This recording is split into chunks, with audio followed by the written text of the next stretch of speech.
بہن سے رشتہ توڑنے والے کا کیا انجام ہوگا؟ معزز ناظرین، بہن بھائی کا رشتہ بہت خوبصورت اور قابل احترام ہے۔ بہنوں سے کوئی لڑائی نہ بھی ہو، کوئی اختلاف نہ بھی ہو، بھائی صرف اس وجہ سے بہنوں سے نہیں مل پاتے کہ ان کے پاس ٹائم نہیں ہوتا یا ان کے گھر دور دور ہیں۔ اب ایسے بھائی جو بہنوں سے رشتہ توڑ دیتے ہیں اور محنت مشقت کر کے پیسہ جمع کر کے عمرہ پر چلا جائے اور جب طواف کرنے لگے تو ایسے بھائی کو کیا سزا ملتی ہے؟ دوسرے لفظوں میں یہ کہہ سکتے ہیں کہ بہنوں کو بھول جانا، انہیں نظر انداز کر دینا، بہنوں سے رشتہ توڑ کر جتنی بھی نمازیں پڑھ لیں، قرآن پاک پڑھ لیں، حج و عمرہ کر لیں، اس کی سزا ایک ہی ہے۔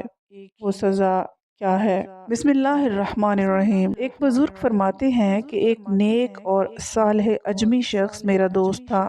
وہ مکہ مکرمہ میں رہائش پذیر تھا۔ ساری رات خانہ کعبہ کا طواف کرتا اور ہمیشہ قرآن پاک کی تلاوت کیا کرتا تھا اور عرصہ دراز تک اس کا یہی معمول رہا۔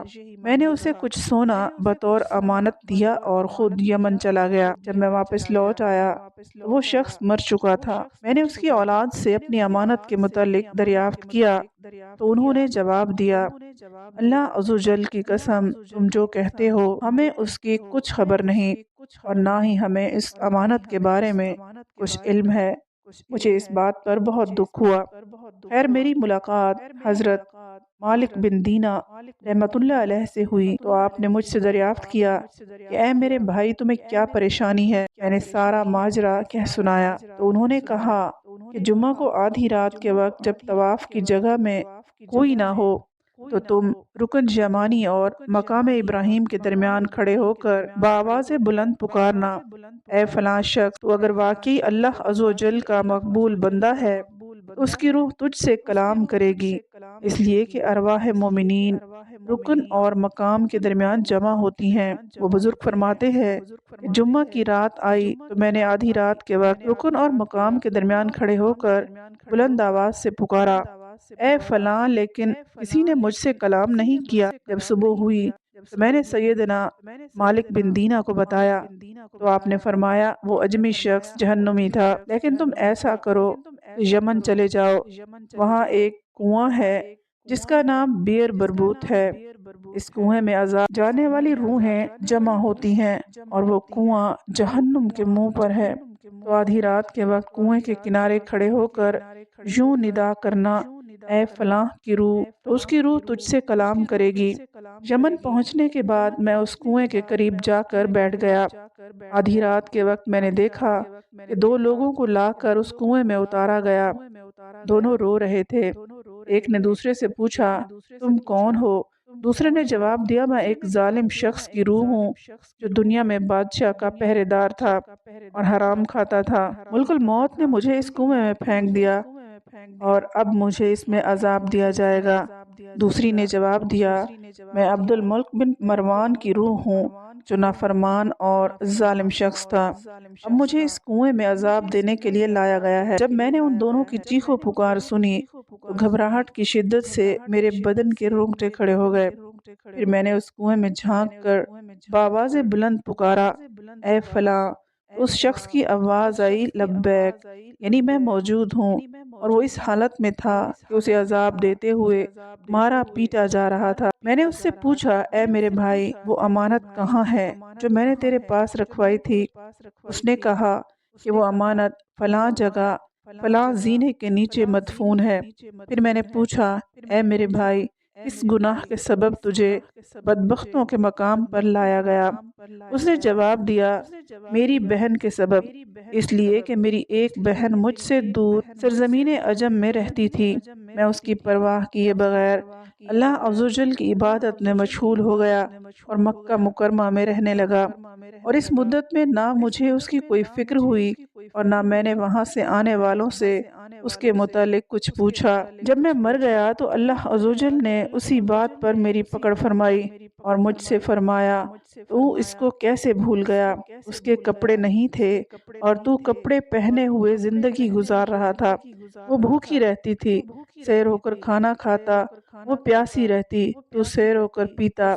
پھر اللہ تعالیٰ نے فرمایا، مجھے اپنے عزت و جلال کی قسم، قطع رحمی کرنے والے پر رحم نہیں کروں گا، اسے لے جاؤ اور بیر بربوت میں ڈال دو۔ تو ملک الموت نے مجھے اس کنویں میں ڈال دیا اور اب مجھے عذاب دیا جا رہا ہے۔ اے میرے بھائی، تم میری بہن کے پاس جا کر اس سے میرے لیے معافی کی درخواست کرو اور اس عذاب سے میرے چھٹکارے کے لیے کچھ کرو۔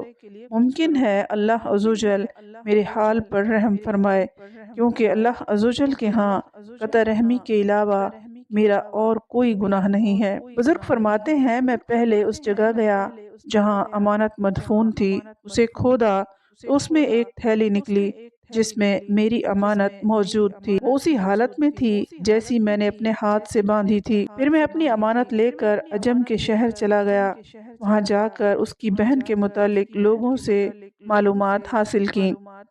بالآخر جب میری اس سے ملاقات ہوئی تو میں نے اسے اول تا آخر سارا ماجرا سنایا تو وہ رونے لگی۔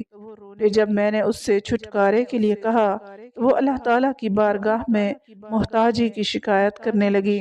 میں نے کچھ دنیاوی مال اسے دے دیا اور وہاں سے لوٹ آیا۔ معزز ناظرین، اللہ تعالیٰ کا شکر ادا کریں کہ اللہ تعالیٰ نے آپ کو یہ پاکیزہ رشتہ عطا کیا اور آپ کے دکھوں کا سہارا عطا کیا۔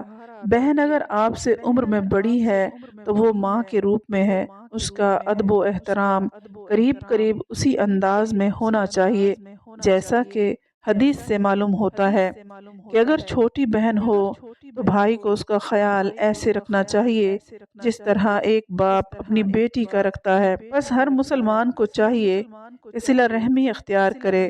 رسول اللہ صلی اللہ علیہ وآلہ وسلم کا فرمان ہے، صلہ رحمی رزق کو بڑھاتی ہے۔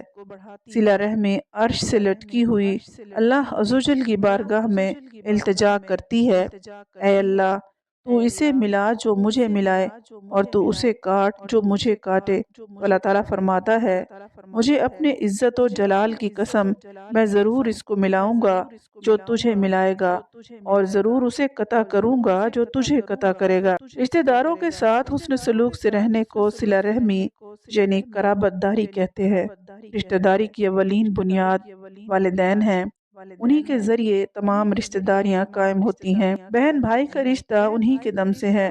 رشتہ داروں کا تعلق ہر انسان کے ساتھ وہی ہے جو اس کے جسم کے مختلف اعضاء کا ہے، جن کی مدد سے وہ زندگی کی مختلف خوشیاں حاصل کرتا ہے۔ ہر عقل مند آدمی اپنے اعضائے جسم کو صحت مند اور قوی بنانا ضروری سمجھتا ہے، کیونکہ اس کی بدولت وہ خود صحت مند اور طاقتور بنتا ہے۔ بالکل اسی طرح رشتہ داروں کی مدد دراصل اپنی ہی مدد کرنا ہے۔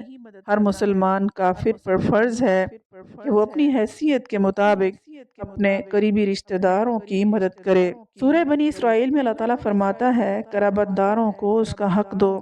ناظرین، محتاج اور غریب رشتہ دار ہماری امداد کے مستحق ہیں۔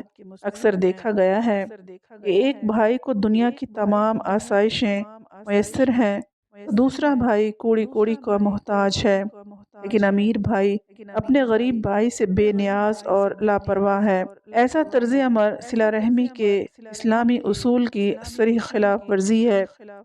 ہمارے رشتہ دار ہماری صرف مالی امداد کے مستحق نہیں ہیں بلکہ ہر طرح کی امداد کے مستحق ہیں۔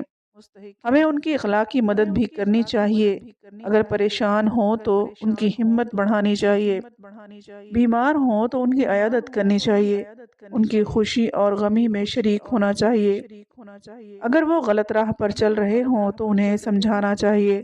اللہ تعالیٰ نے رشتہ داروں کے ساتھ اچھا سلوک کرنے کی خاص طور پر ہدایت کی ہے۔ نبی کریم صلی اللہ علیہ وآلہ وسلم نے بہت سے موقعوں پر مسلمانوں کو صلہ رحمی کی تاکید فرمائی۔ نبی کریم صلی اللہ علیہ وآلہ وسلم نے فرمایا، جو شخص یہ بات پسند کرتا ہے کہ اس کے رزق میں فراخی ہو، اس کی عمر دراز ہو، تو اسے چاہیے کہ رشتہ داروں کے ساتھ نیک سلوک کرے۔ کون شخص ہے جو نہیں چاہتا کہ اس کی عمر بہتر ہو، اس کی روزی میں وہ وسعت ہو؟ دنیا میں سب ان چیزوں کی خواہش رکھتے ہیں۔ جو شخص اپنے رشتہ داروں سے بدسلوکی کی پرواہ کیے بغیر اپنی طرف سے نیک سلوک کرتا جائے گا، صبر و تحمل کی مثال قائم کرے گا، وہ بہت بلند کردار انسان ہے۔ اگر ہم اپنا فرض رشتہ داروں کے ساتھ دیانتداری سے ادا کریں تو غربت اور افلاس کا خاتمہ ہو جائے گا، اور ایسا کرنا کوئی احسان نہیں ہے بلکہ ان کا حق ہے جس کی ادائیگی ہر مسلمان پر فرض ہے۔ صلہ رحمی کی اہمیت کا اندازہ اس بات سے لگایا جا سکتا ہے کہ رسول کریم صلی اللہ علیہ وآلہ وسلم نے فرمایا، رشتہ داری کو قطع کرنے والا جنت میں داخل نہیں ہو سکے گا۔ حضرت ابو ہریرہ رضی اللہ عنہ سے روایت ہے کہ ایک شخص نبی کریم صلی اللہ علیہ وآلہ وسلم کے پاس حاضر ہوا اور عرض کیا کہ میرے ایک رشتہ دار ہیں، میں ان کے ساتھ اچھا سلوک کرتا ہوں لیکن وہ میرے ساتھ اچھا سلوک نہیں کرتے، میں احسان کرتا ہوں لیکن وہ برائی کرتے ہیں، میں ان کے ساتھ بردباری کرتا ہوں جب وہ میرے ساتھ جہالت سے پیش آتے ہیں۔ آپ صلی اللہ علیہ وآلہ وسلم نے فرمایا، اگر تو ایسا ہی کرتا ہے جیسا تو نے کہا ہے تو گویا تو انہیں گرم راکھ کھلاتا ہے، اور جب تک تم اس حالت پر قائم رہو گے اللہ تعالیٰ کی طرف سے تمہارے ساتھ ایک مددگار متعین رہے گا۔ نبی کریم صلی اللہ علیہ وآلہ وسلم کا ارشاد گرامی ہے، قرابت داری، حسن اخلاق، خوشگوار ہمسائیگی سے بستیاں آباد ہوتی ہیں اور عمر دراز ہوتی ہے۔ جس نیکی کا سب سے جلد ثواب ملتا ہے وہ صلہ رحمی یعنی قرابت داری ہے، حتیٰ کہ اس کے خاندان والے بھی ہوں تو ان کے مال میں اضافہ ہوگا۔ کوئی خاندان ایسا نہیں کہ ان کے اندر اتحاد ہو اور وہ محتاج ہوں۔ ان احادیث سے معلوم ہوتا ہے کہ رشتہ داروں کے ساتھ صلہ رحمی اور حسن سلوک سے ہی معاشرہ پرسکون اور خوشگوار ہوتا ہے۔ اللہ تعالی ہم سب کو اپنے والدین اور اپنے بہن بھائیوں، اپنے رشتہ داروں، دوستوں اور ہمسایوں سے اچھے سلوک سے پیش آنے کی توفیق عطا فرمائے، اور ہم سب کو دین اسلام کی سمجھ بوجھ نصیب فرمائے، آمین۔ ویڈیو اچھی لگی ہو تو لائک اور شیئر ضرور کر دیں۔ اگلی ویڈیو تک اجازت دیں، اللہ حافظ۔